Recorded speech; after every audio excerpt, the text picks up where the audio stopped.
Códigos en línea. En telecomunicaciones, un código en línea es un código utilizado en un sistema de comunicación para propósitos de transmisión. Los códigos en línea son frecuentemente usados para el transporte digital de datos. Estos códigos consisten en representar la señal digital transportada respecto a su amplitud, respecto al tiempo.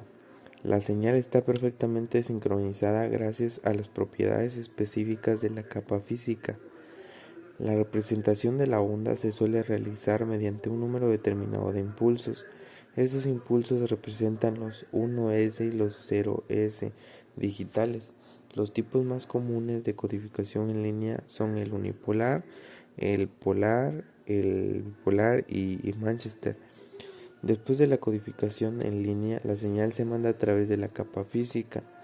A veces las características de dos canales aparentemente muy diferentes son lo suficientemente parecidos para que el mismo código sea usado por ellos. La señal en línea codificada puede tener las siguientes utilidades en diversos campos. Puede ser puesta directamente en una transmisión de línea en forma de variación de voltaje o corriente, como se muestra a continuación. Esta está lo bastante modulada para crear una señal de radiofrecuencia que puede ser mandada libre en el espacio. Puede ser usada para encender y apagar una luz en redes inalámbricas ópticas, más conocidas como infrarrojos. Puede convertirse en campos magnéticos en un disco duro, y también puede ser impresa para crear códigos de barra. Y a continuación, pues mi compañera les explicará un poco del código de Manchester. Codificación Manchester. La codificación Manchester, también denominada codificación bifase L, es un método de codificación eléctrica de una señal binaria en el que cada tiempo de bit hay una transición entre dos niveles de señal. Es una codificación autosincronizada, ya que cada bit se puede obtener la señal del reloj, lo que hace posible una sincronización precisa del flujo de datos. Una desventaja es que consume el doble de ancho de banda que una transmisión asíncrona. Hoy en día hay numerosas codificaciones que logran el mismo resultado pero consumiendo menor ancho de banda que la codificación Manchester. Las señales de datos y de reloj se combinan en una sola que autosincroniza el flujo de datos. Cada bit codificado contiene una transición en la mitad del intervalo de duración de los bits.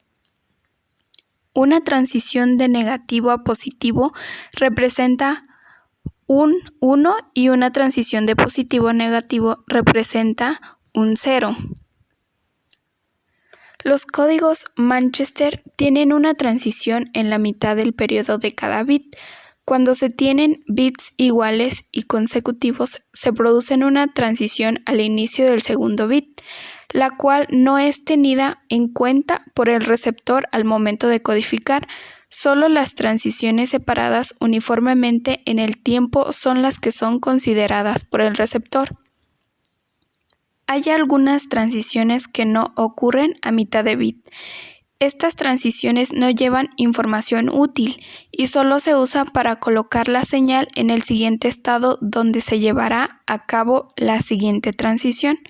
Aunque esto no permite a la señal autosincronizarse, en realidad lo que hace es doblar el requerimiento de ancho de banda en comparación con códigos como por ejemplo los códigos NRSZ. La codificación Manchester diferencial es un método de codificación de datos en los que los datos y la señal reloj están combinados para formar un único flujo de datos autosincronizable. Es una codificación diferencial que usa la presencia o ausencia de transiciones para indicar un valor lógico.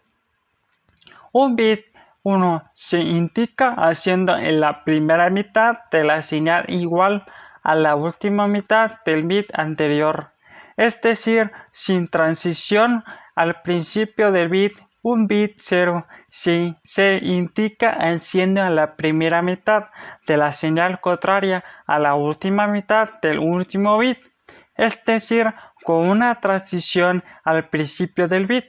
En la mitad del bit hay siempre una transición, ya sea de high hacia low o viceversa.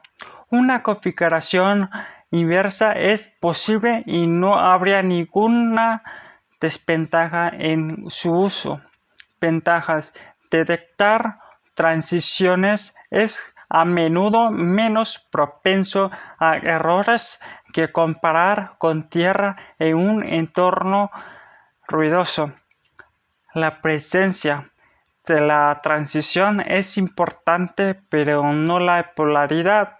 Las codificaciones diferenciales funcionarán exactamente igual si la señal es invertida.